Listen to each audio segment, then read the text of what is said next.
যে তোমরা যে জায়গায় বুঝোনি সেই জায়গা সেই প্রশ্নগুলো আমাকে করতে হবে। প্রশ্নের মাধ্যমেই তো আমরা বুঝতে পারবো না কতটা আমরা শিখেছি, কতটা বুঝেছি। আমাকে প্রশ্ন করতে হবে, আমি তোমাদেরকে প্রশ্ন করব।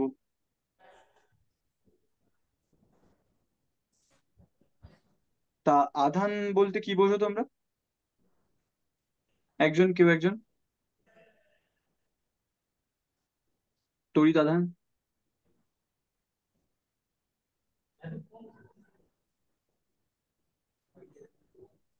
তোমাদের মধ্যে কেউ একজন রেসপন্স করো।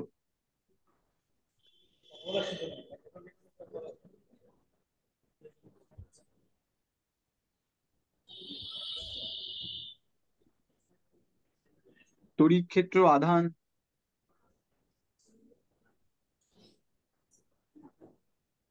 যে কেউ একজন।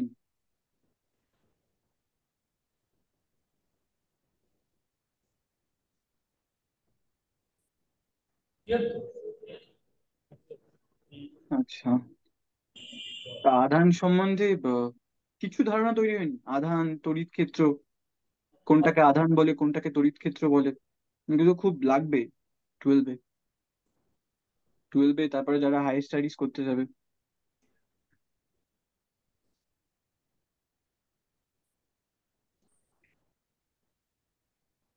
আচ্ছা, তাহলে আমি প্রথম দিন বেসিক কিছু ইন্ট্রোডাকশন করাই তোমাদের।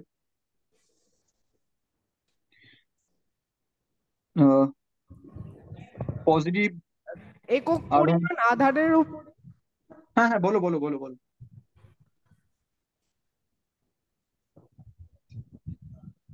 একক পরিমাণ আধারের উপরে যে বল যুক্ত হয় সেটা তড়িৎ ক্ষেত্র নামে পরিচিত। একক পরিমাণ আধানের উপর যে পরিমাণ বল প্রযুক্ত হয় তাকে বলা হয় আধান। আচ্ছা। তাকে বলা হয় তড়িৎ ক্ষেত্র। আচ্ছা। আচ্ছা। তো তড়িৎ ক্ষেত্র কি চোখে দেখা যায়? না না, এটা কাল্পনিক। কাল্পনিক? তাহলে বোঝো কি করে যে তড়িৎ ক্ষেত্র আছে কি নেই? না, কিছু ভাবে তো বুঝতে হবে। যেমন আমরা বায়ু চোখে দেখতে পাই না, বায়ু তো বয়। কিভাবে বুঝি? ম্যাগনেটিক ফিল্ডের সাহায্যে। ম্যাগনেটিক ফিল্ডের সাহায্যে আমরা তড়িৎ ক্ষেত্র কি করে বুঝবো?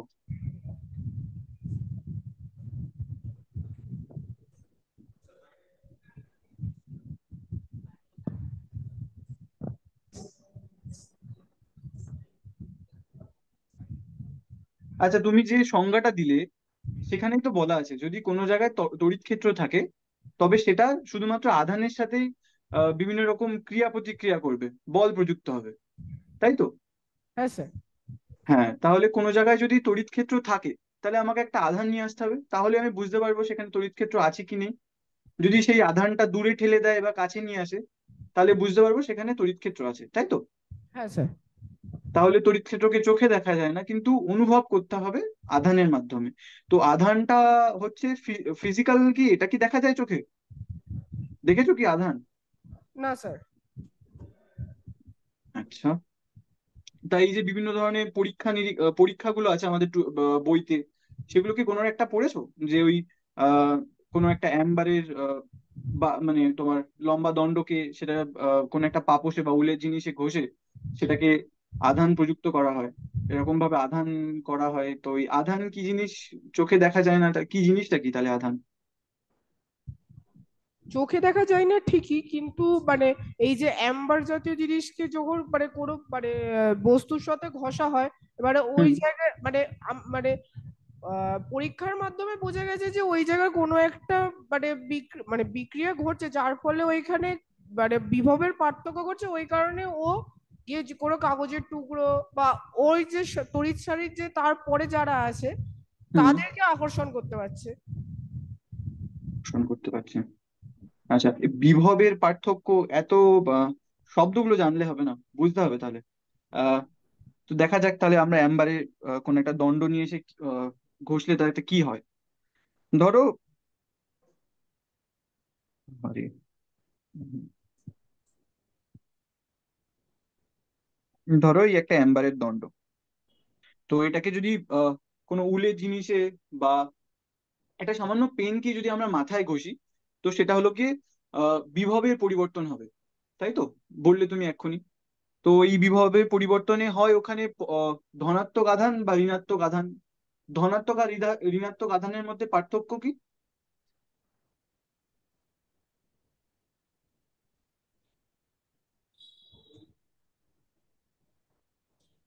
আচ্ছা ঠিক আছে, আমি বলি, তোমরা শোনো একটুখানি। তো পজিটিভ চিহ্ন দিয়ে ধনাত্মক আধান দেখানো হয়, আর ঋণাত্মক আধানকে দেখানো হয় নেগেটিভ চিহ্ন দিয়ে বা মাইনাস, তাই তো? তো আধান জিনিসটা কি?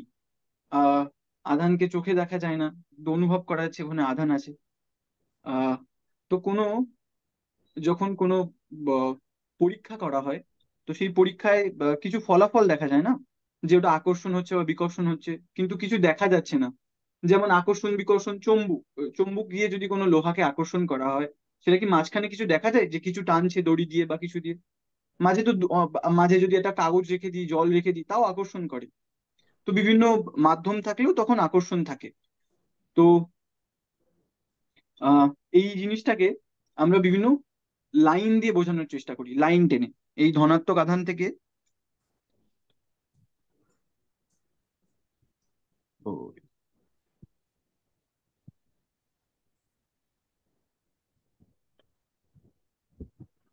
ধনাত্মক আধান থেকে ঋণাত্মক আধানের দিকে আমরা বিভিন্ন ধরনের, এদেরকে বলা হলো গিয়ে ফোর্স লাইন, বা বাংলায় বলা হয় বলের দিক, যে দিক বরাবর আকর্ষণ হচ্ছে।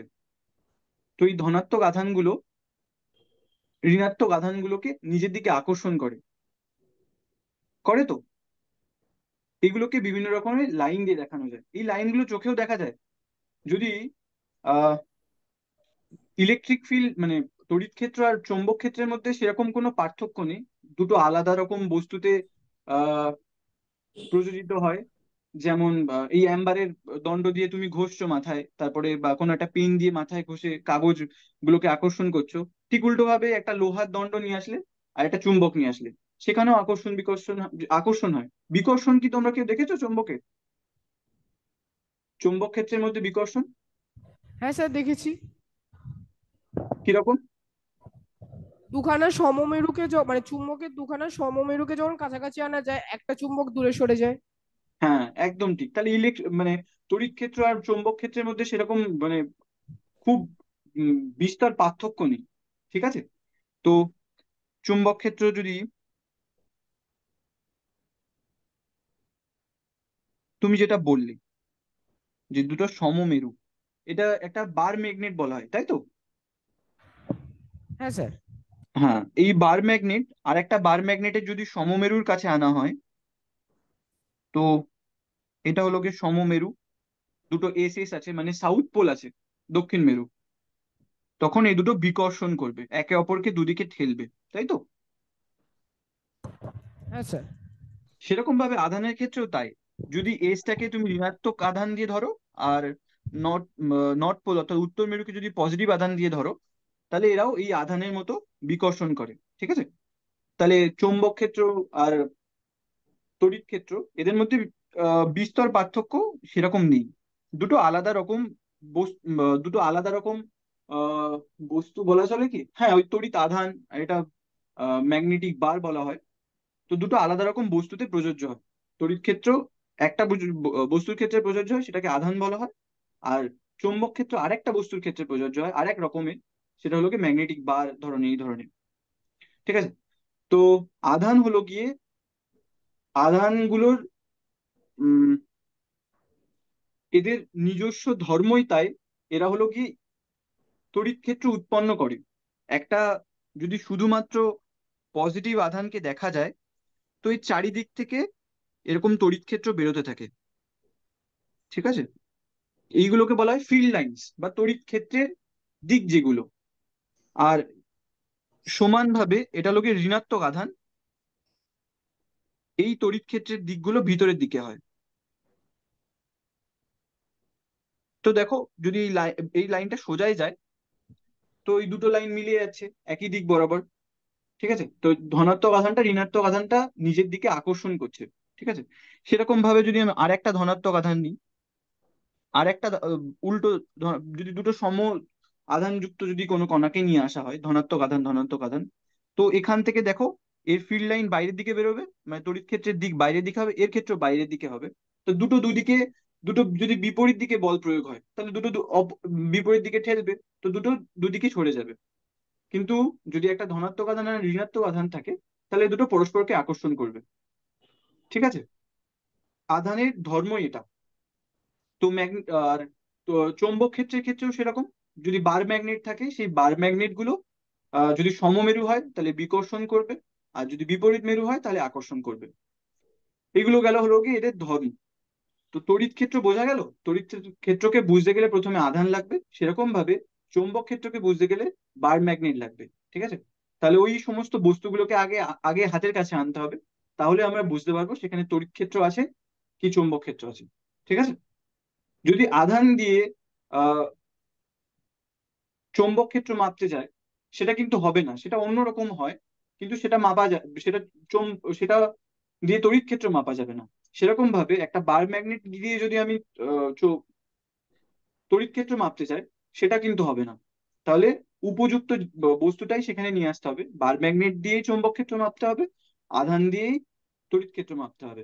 তাই তুমি সংজ্ঞায় বলেছিলে যে একক আধান বিশিষ্ট কোনো কণাকে বা তড়িৎ আধানকে যে পরিমাণ বল তার উপরে প্রযুক্ত হয় তাকে বলা হয় তড়িৎ ক্ষেত্র।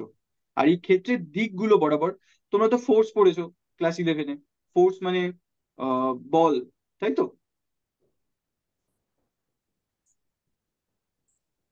তো এই তড়িৎ ক্ষেত্রও কিন্তু বল প্রযুক্ত করে। এদের নিজস্ব ধর্মের জন্য এই ধরনের আহ বিষয়গুলি দেখা যায় এই আধানের ক্ষেত্রে বা বার ম্যাগনেটের ক্ষেত্রে। এবার তোমরা এইগুলো দিয়ে বিভিন্ন রকম অঙ্ক করতে পারো। তো আমরা কখনো থিওরি যদি ভালো করে বুঝতে হয়, আহ কোনো থিওরিটাকে ভালোভাবে বুঝতে হয়, তাহলে সেই থিওরি নিয়ে রিলেটেড বিভিন্ন ধরনের অঙ্ক করতে হয়। ঠিক আছে? তো তো দেখা যাক একটা অঙ্ক দেখা যাক। তোমরা তো কুলম্বের সূত্র পড়েছো, তাই তো? পড়া হয়ে গিয়েছে নিশ্চয়ই এগুলো। পড়েছো তো কুলম্বের সূত্র? হ্যাঁ স্যার। আচ্ছা। তো যদি দুটি কিউ ধনাত্মক কিউ আধান বিশিষ্ট কিউ আধান বিশিষ্ট দুটো, ঠিক আছে, পজিটিভ, দুটোই পজিটিভ দুটো তড়িৎ আধান যদি পাশাপাশি নিয়ে আসা হয় এদের মধ্যে কত বল প্রযুক্ত হবে?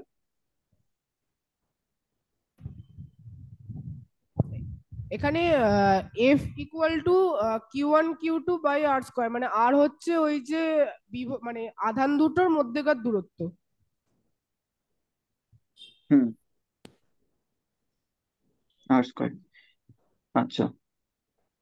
আহ তোমরা এই আরটা যদি এরকম ভাবে থাকতো তাহলে কি খুব অসুবিধা হতো? না স্যার। আচ্ছা। আর এই ফোর্সের দিক কোন বরাবর হয়? বলের তো একটা দিক থাকবে, এটা একটা ভেক্টর, তাই না? হ্যাঁ স্যার, পজিটিভ থেকে নেগেটিভের দিকে। হ্যাঁ, হ্যাঁ, হ্যাঁ, পজিটিভ থেকে নেগেটিভের দিকে। ঠিক। এতক্ষণ ধরে আমরা সেই বলের দিকগুলোই আমরা আঁকছিলাম।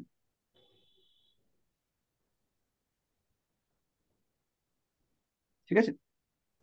এই ফোর্সটা কত হবে বলো তো যদি একক ধনাত্মক আধান বিশিষ্ট হয়?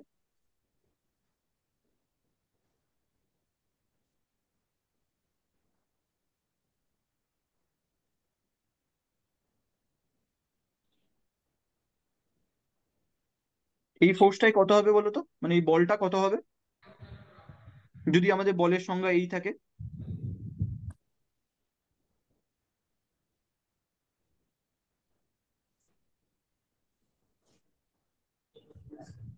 আর যদি মাঝখানের দূরত্ব, 1/4πε0 × 1/r² হয়ে যাবে। হুম,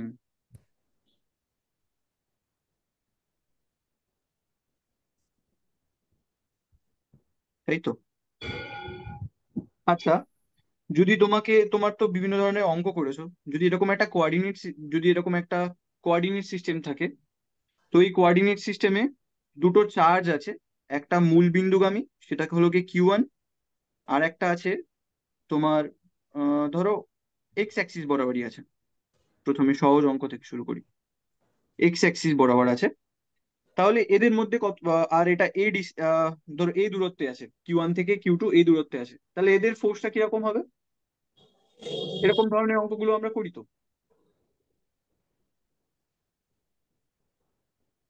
তাহলে এদের মধ্যে দূরত্ব কত হবে?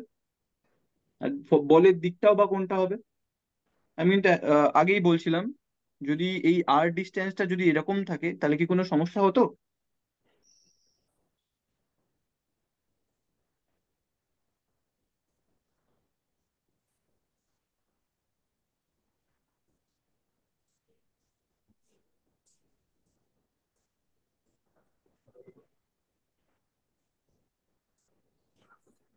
বলো। এদের মধ্যে আর ডিস্টেন্স ছিল, তুমি সহজেই বলে দিতে পারলে, এখন কোঅর্ডিনেট সিস্টেম এসে বলো, যে কোনো একজন। বলের দিক কত হবে, মানে পুরো ভেক্টরটাই বলো আমাকে, ফোর্স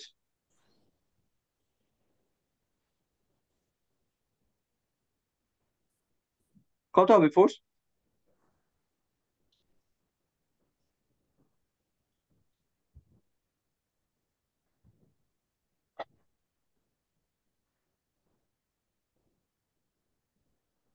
ফোর্স কত হবে যদি এক্স অ্যাক্সিস বরাবরই আর একটা Q2 চার্জ রাখি?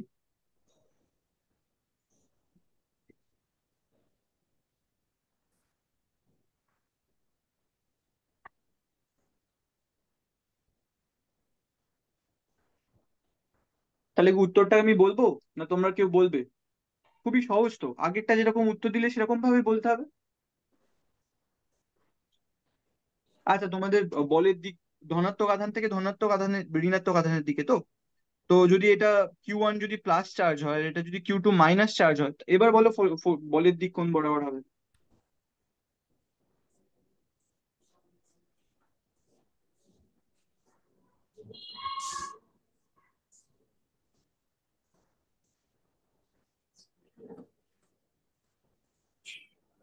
কত বল প্রযুক্ত হবে Q2 চার্জের উপরে Q1 চার্জের জন্য?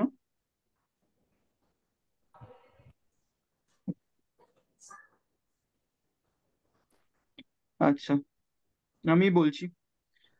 তো আগেরটার মতোই 1/4πε0, একটু আগেই তো বললে। তো যেহেতু প্রথমটা পজিটিভ Q1 চার্জ আছে, আর দ্বিতীয়টা হলো কি নেগেটিভ Q2 চার্জ আছে, বা এদের মধ্যে ডিস্টেন্স কতটা আছে, দূরত্ব এ, সেটা তো বলেই দিয়েছি, এই দূরত্বে আছে, তো এ স্কোয়ার হবে নিচে। আর বলের দিক কি হবে, একটু আগেই তো তোমাদের মধ্যে একজন বললো যে ধনাত্মক আধান থেকে ঋণাত্মক আধানের দিকে। তো যদি ডিরেকশনটা যদি এদিক বরাবর হয়, তো সেটা কোন দিক বরাবর হয়? আই ক্যাপ বরাবর। তো এটা আই ক্যাপ হবে। আর যদি এটা ধনাত্মক আধানই থাকতো তাহলে কি হতো?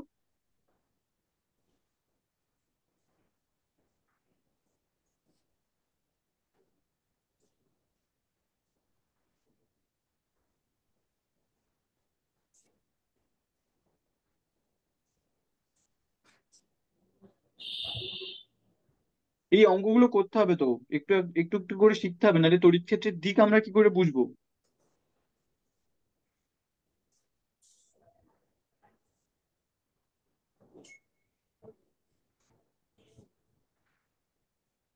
কঠিন লাগছে কি খুব? তোমরা কেউ রেসপন্স করো?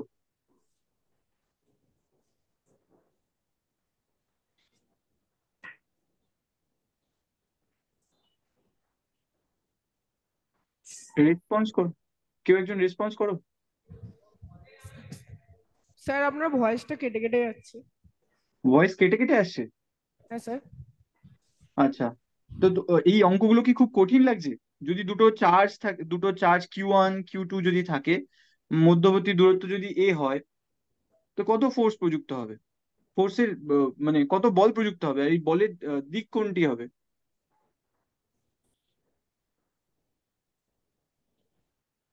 আচ্ছা।